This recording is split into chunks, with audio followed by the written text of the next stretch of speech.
تو میرے نبی کی نسل کوئی بت پرست نہیں آ سکتا جو آپ کی شان اور آپ کا مرتبہ ہے۔ آپ کو سب سے عالی، اگرچہ محدثین آذر کا نام لکھتے ہیں اس میں، لیکن اب یہ تو قیامت کا دن ہی پتہ چلے گا، لیکن وجدان یہ کہتا ہے، دل کا یقین یہ کہتا ہے کہ میرے نبی کی نسل پاکیزہ ہے، ماتھے پہ نور نبوت آتا ہے۔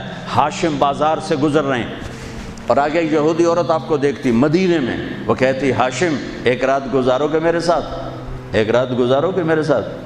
وہ فرمانے لگے میں عزت دار سردار آدمی، تو مجھے برائی کی دعوت دیتی، یہ کیسے ہو سکتا ہے؟ وہیں ان کی شادی ہو گئی حضرت سلمہ بنو نجار میں، جو عبد المطلب کی والدہ۔ 3-4 دن گزرے تو وہ عورت بازار میں ملی، تو آپ نے کہا کہ بی بی تو مجھے گناہ کی دعوت دیتی ہے تو شادی کر لے۔ وہ تو شادیاں کثرت سے کرتے تھے، شادی کر لے۔ اس نے یوں دیکھا، کہنے لگی ہاشم مجھے غلط نہ سمجھو، میں بہت عزت دار ہوں، عزت دار ہوں، میں نے تیرے ماتھے پر آخری نبی کا نور دیکھا تھا، میرا جی چاہا وہ میرے پاس آ جائے، لیکن وہ تو سلمہ لے گئی، مجھے کوئی حاجت۔ دوسرا واقعہ آپ کے والد مبارک کے ساتھ پیش آیا، حضرت عبداللہ رضی اللہ تعالیٰ عنہ کے ساتھ پیش آیا۔ آپ بازار میں جا رہے ہیں، ایک عورت نے آپ کو دیکھا، کہنے لگی عبداللہ تیری جان بچنے پہ 100 اونٹ لگے تھے، 100 اونٹ، تو 100 اونٹ میں دیتی ہوں، ایک رات میرے ساتھ گزار لے، ایک رات۔ نور نبوت دیکھا تھا، نہیں میں عزت دار آدمی، میں یہ نہیں کر سکتا۔ بالکل دادے والا واقعہ پیش آیا۔ چند دن بعد حضرت آمنہ سے شادی ہو گئی، وہ نور نبوت ادھر منتقل ہو گیا۔ وہ بازار میں ملی خاتون، انہوں نے فرمایا شادی کر لے، تو اس نے یوں دیکھ کر کہا عبداللہ مجھے غلط نہ سمجھنا، میں عزت دار خاتون ہوں، تیرے ماتھے پہ آخری نبی کا نور تھا، وہ آمنہ لے گئی۔ محمد بن عبداللہ بن عبد المطلب بن ہاشم بن عبد مناف بن قصی بن کلاب بن مرہ بن کعب بن لوی بن غالب بن فہر بن مالک بن نضر بن کنانہ بن خزیمہ بن مدرکہ بن الیاس بن مدر بن نزار بن معد بن عدنان بن اود بن حمیسہ بن سلامان بن عوس بن بوز بن قموال بن عبی بن عوام بن ناشد بن حزا بن بلداس بن یدلاف بن طابخ بن جاہم بن ناحش بن ماخی بن عیفی بن عبقر بن عبید بن الدعاء بن حمدان بن سمبر بن یثربی بن یحزن بن یلحن بن ارعوا بن عید بن زیشان بن عیسر بن اقناط بن ایہام بن مقصر بن ناحد بن زار بن سمی بن مزی بن عوض بن عرام بن قیدار بن اسماعیل بن ابراہیم بن طارق بن ناحور بن سروج بن رعود بن فائد بن عابر بن ارفشاد بن سام بن نوح بن لامق بن متوشال بن ادریس بن یرد بن ملحل ایل بن قینان بن آنوش بن شیس و بن آدم علیہ السلام۔ یہ کائنات کا افضل ترین سلسلہ نسب ہے، سب سے اعلیٰ، سب سے اعلیٰ۔ پھر میرے نبی نے فرمایا انا خیرکم ابا و نفسا، مجھ سے عالی نسب حسب خاندان کوئی نہیں۔ 400 سال آگے کی سنو، موجود 400 سال آگے، نسل 400 سال آگے جا چکی ہوں۔ بنو عباس کا دور ہے، 300 سال 400، ہاں 400 سال، جو کہ ابن جوزی نے واقعہ لکھا ہے، وہ 5ویں صدی کے عالم ہیں۔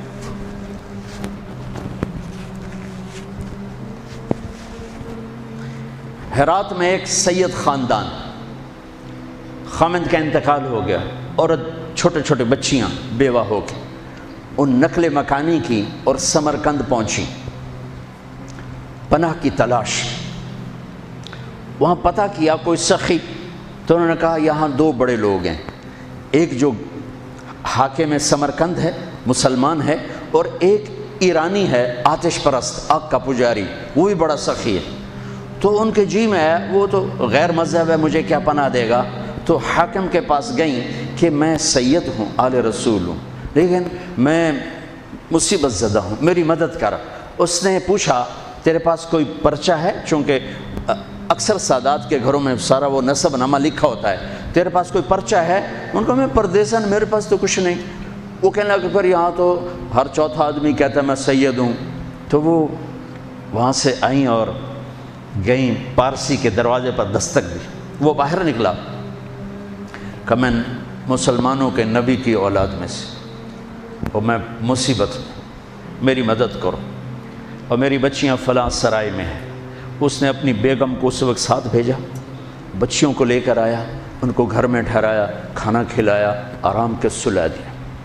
رات کو حاکم وقت نے خواب دیکھا کہ جناب رسول اللہ صلی اللہ علیہ وسلم جنت میں ایک سونے کا محل ہے، اس کے سامنے کھڑے ہوئے ہیں، اور یہ حاکم وقت آ کر پوچھتا ہے یا رسول اللہ یہ محل کس کا ہے؟ تو آپ نے ارشاد فرمایا یہ ایک ایمان والے کا ہے۔ وہ کہتا ہے یا رسول اللہ میں بھی ایمان والا ہوں۔ تو آپ نے فرمایا تو اپنے ایمان پر کوئی سند دکھا، مجھے کوئی سند دکھا کہ تو ایمان والا ہے۔ تو وہ کانپ اٹھا، تو آپ نے فرمایا میری بیٹی تیرے پاس آئی اور تو نے اس سے سند مانگی، دور ہو جا میری نظروں سے۔ اس کی جو آنکھ کھلی تو اس کی تو ہال دھاڑ مچ گئی، اس نے کہا ابھی میں تو لٹا گیا، وہ کتھے گئی، وہ بی بی کتھے گئی، وہ نسو دو کتھے گئی۔ لوگوں نے وہ پارسی سردار لے گیا، آگ کا پجاری، وہ جو دھاڑ دھاڑ بوا کٹیا۔ انہوں نے کہا رات کو اتنی خوفناک دروازے پر دستک، وہ باہر نکل کر دیکھا تو حاکم ننگے سر ننگے پاؤں، حاج اے بھائی وہ مہمان مجھے دے دے، وہ مہمان مجھے دے دے۔ اس نے کہا حضور بن دیکھا سودا کیا تھا، اب تو دیکھ لیا ہے، اب واپس نہیں ہوں گے۔ انہوں نے کہا میں تمہیں 300 دینار دیتا ہوں، 300 دینار کئی کروڑ روپے، کئی کروڑ روپیہ، میں تمہیں 300 دینار دیتا ہوں۔ کہا تو میں نے سارا جہان دے دے یہ سودا ہوں نہیں واپس ہو سکتا۔ پھر اس نے کہا تمہیں بتاؤں میں کلمہ پڑھ چکا ہوں، میرا سارا گھر کلمہ پڑھ چکا ہے کہ جو خواب تو نے دیکھا وہی خواب میں نے دیکھا۔ میں بھی خواب دیکھ رہا تھا کہ جنت کا محل ہے، اس پر دو جہان کے سردار کھڑے ہیں، اور تو آ کے پوچھتا ہے یہ کس کا ہے؟ وہ فرماتے ہیں ایمان والے کا ہے۔ تو کہتا ہے میں ایمان والا ہوں، تو نبی تجھ سے سند مانگتے ہیں، تجھے رد کرتے اور میری طرف متوجہ ہو کر فرماتے ہیں تو نے میری بیٹی کو ٹھکانا، تو نے میری بیٹی کو ٹھکانا دیا، جا تو اور تیرا سارا خاندان بخشا گیا، سب جنتی۔ کہ میں نے اٹھتے ہی کلمہ پڑھ لیا ہے، میں ایمان لا چکا ہوں۔ یہ نسل 400 سال آگے جا چکی ہے، تب میرے نبی کی یہ شفقت ہے اور یہ اتنی بڑی ذات ہے۔ اور حسین جب ذبح ہو رہے تھے وہ تو میرے نبی کی گود میں پروان چڑھے تھے، میرے نبی کے کندھوں پہ سواری کی تھی، میرے نبی کی پشت پہ سوار ہوئے تھے۔ جب ابن زیاد آپ کے ہونٹوں پہ چھڑیاں مار رہا تھا تو حضرت انس نے کھڑے ہو کر فرمایا ان ہونٹوں پہ چھڑی نہ مار، میں نے ان ہونٹوں پہ اللہ کے نبی کے ہونٹوں کو لگتے دیکھا ہوا۔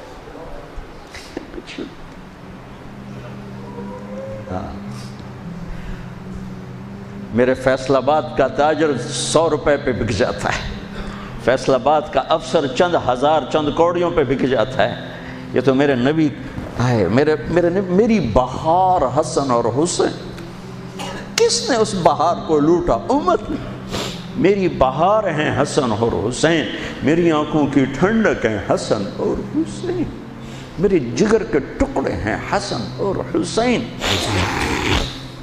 جو ان سے پیار کرے گا مجھ سے پیار کرے گا، جو ان سے بغض رکھے گا مجھ سے بغض رکھے۔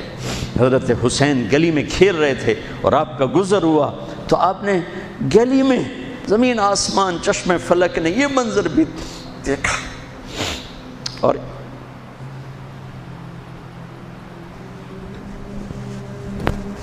کہ دو جہان کے سردار بچے کے ساتھ کھیل رہے ہیں گلی کے اندر، پکڑو بھائی پکڑو بھائی، حسین کو پکڑو، ادھر سے ہو رہے ہیں ادھر سے ہو رہے ہیں، وہ بھاگ کے ادھر سے والسبی یلعب ہا ہونا و ہا ہونا، وہ اچھل کے ادھر ہو جاتے آپ آگے ہو جاتے، وہ اچھل کے ادھر ہوتے آپ آگے ہو جاتے۔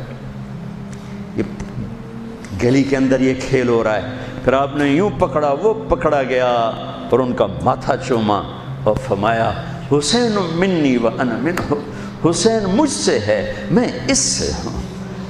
اللہ اس سے پیار کرے جو اس سے پیار کرے گا، اللہ اس سے بغض رکھے جو اس سے بغض رکھے گا۔ پھر چشم فلک نے دیکھا اسے حسین کی گردن کو کٹتے ہوئے، اس کے بچوں کو ذبح ہوتے ہوئے۔ ارے بھائیو بچے کے آنسو ماں باپ کو جھوٹا بنا دیتے ہیں، دغا باز فراڈیا بنا دیتے ہیں۔ بچوں کے آنسو، اور صرف آنسو نہیں تھے، خون بہہ رہا تھا۔ اس حسینی قافلے میں